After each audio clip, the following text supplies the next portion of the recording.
Hello everyone, అందరికీ నమస్కారం. Welcome back to Shri రుచి వ్లాగ్స్. సో ఇవాల్టి రెసిపీ వచ్చేసి పన్నీర్ కబాబ్స్ అండి. చాలా టేస్టీగా ఉంటాయి. చాలా మినిమల్ ఇంగ్రీడియంట్స్తో మనం ఈ పన్నీర్ కబాబ్స్ తయారు చేసుకోవచ్చు. చాలా అంటే చాలా టేస్టీగా ఉంటాయి. క్రిస్పీగా ఉంటాయి అవుట్ సైడ్, లోపల చాలా జ్యూసీగా మెత్తగా సాఫ్ట్గా ఉంటుంది పన్నీర్. తప్పకుండా ట్రై చేయొచ్చు. సో ముందుగా మనకు కావాల్సినవి ఇంగ్రీడియంట్స్ వచ్చేసి పన్నీర్ అండి. నేను ఒక 200 గ్రామ్స్ తీసుకున్నాను. అలానే onions, baby corn, carrots, capsicum and cherry tomatoes తీసుకున్నాను నేను. మీరు నార్మల్ టొమాటోస్ అయినా హాఫ్కి కట్ చేసి యూస్ చేయొచ్చు. అండ్ ఇవి మష్రూమ్స్ చాలామంది ఇలా పై లేయర్ పీల్ చేయకుండా యూస్ చేస్తున్నారండి. అలా కాదు, ఇట్లా పై లేయర్ కంపల్సరీ పీల్ చేసుకోవాలి. నెక్స్ట్ మసాలాలు వచ్చేసరికి ఒక నిమ్మకాయ, పెరుగు ఒక 2 స్పూన్లు, అలానే కాశ్మీరీ చిల్లీ పౌడర్, కసూరి మేతి, అలానే కొత్తిమీర అండ్ గరం మసాలా పౌడర్, ధనియా పౌడర్, జీరా పౌడర్, పసుపు, ఉప్పు, కారం. ఇంతేనండి ఇంగ్రీడియంట్స్. మనం అడిషనల్గా ఏమీ యూస్ చేయము. ఇవి వచ్చేసరికి చిల్లీ ఫ్లేక్స్ మీకు కావాలంటే వేసుకోవచ్చు, ఇది కూడా ఆప్షనల్. ఫస్ట్ మనం పెరుగు తీసుకున్నాం కదా, ఒక 2 స్పూన్స్ పెరుగు, గట్టిగా ఉండాలి పెరుగు. అందులోనే ధనియా పౌడర్, జీరా పౌడర్, గరం మసాలా, కొత్తిమీర, ఉప్పు, కారం, పసుపు అన్నీ వేసి బాగా కలుపుకోవాలి. ఇక్కడ నేను తీసుకున్న ఇంగ్రీడియంట్స్ అన్నీ ఒక్కొక్క టీ స్పూన్ అండి, ఎక్కువ వేయలేదు నేను. ఇందులో జింజర్ గార్లిక్ పేస్ట్ కూడా నేను స్కిప్ చేశాను, ఎందుకంటే ఫ్లేవర్ మైల్డ్గా ఉంచడం కోసం. పిల్లలకి బాగా నచ్చుతుంది అండ్ వాళ్ళకి హెల్దీ, ఎక్కువ మసాలాలు లేకుండా. కస్తూరి మేతి ఒక 1/2 స్పూన్ వేసుకోండి. రుచికి తగినంత ఉప్పు, చిటికెడంత పసుపు. ఇవే ఇంగ్రీడియంట్స్. ఇవన్నీ బాగా మిక్స్ అయిన తర్వాత మనం వేసుకున్న వెజిటేబుల్స్. నేను 200 గ్రామ్స్ పన్నీర్ తీసుకున్నాను. అలానే వెజిటేబుల్స్ వచ్చేసరికి ఒక చిన్న క్యారెట్, ఒక క్యాప్సికమ్, ఒక ఆనియన్ అండ్ బేబీకార్న్ 3 తీసుకున్నాను.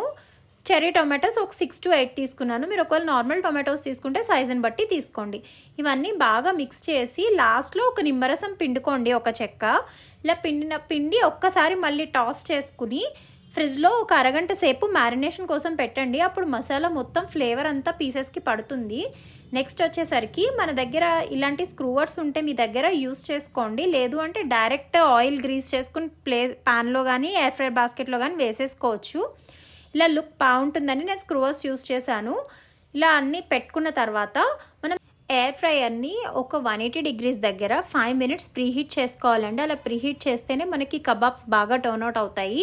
ఫస్ట్ బాస్కెట్ తీసుకుని ఒకసారి ఆయిల్ కానీ బటర్ కానీ నెయ్యి కానీ అప్లై చేసి గ్రీస్ చేసుకోండి బాస్కెట్ని.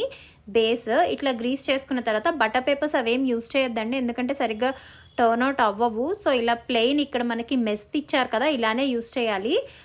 ప్రీహీట్ చేసిన ఎయిర్ బాస్కెట్లో ఇప్పుడు మనం పన్నీర్ కబాబ్ స్టిక్స్ ని ప్లేస్ చేసుకోవాలి. నెక్స్ట్ టెంపరేచర్ వచ్చిన సైజ్ ని బట్టి ఒక 10 minutes ఫస్ట్ సెట్ చేసుకోండి. తర్వాత 5 minutes అడిషనల్గా పెట్టుకోండి. మధ్యలో 5 minutes తర్వాత ఒకసారి తీసి ఒకసారి సైడ్కి తిప్పుకుని ఆయిల్ కానీ బటర్ కానీ అప్లై చేసుకోండి. అండ్ ఒకసారి మళ్ళీ 10 minutes తర్వాత ఒకసారి తీసి చూడండి. ఓకే అంటే తీసేయచ్చు, లేదు అంటే ఇంకో 5 minutes పెట్టుకోండి.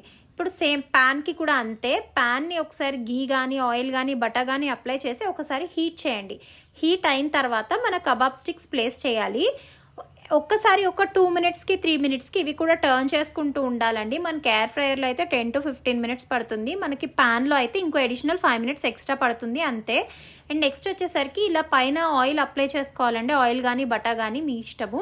ఎయిర్ ఫ్రైయర్లో కూడా సేమ్, ఎక్కువ పట్టదు.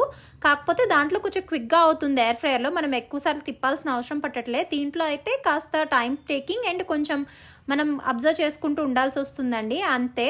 చాలా ఈజీగా రెడీ అయిపోయి మనకి పన్నీర్ కబాబ్ స్టిక్స్. ఈ వీడియో కనుక మీకు నచ్చితే లైక్ చేయండి, కామెంట్ చేయండి, షేర్ చేయండి, అలానే సబ్స్క్రైబ్ చేయడం మర్చిపోకండి. Thank you for watching.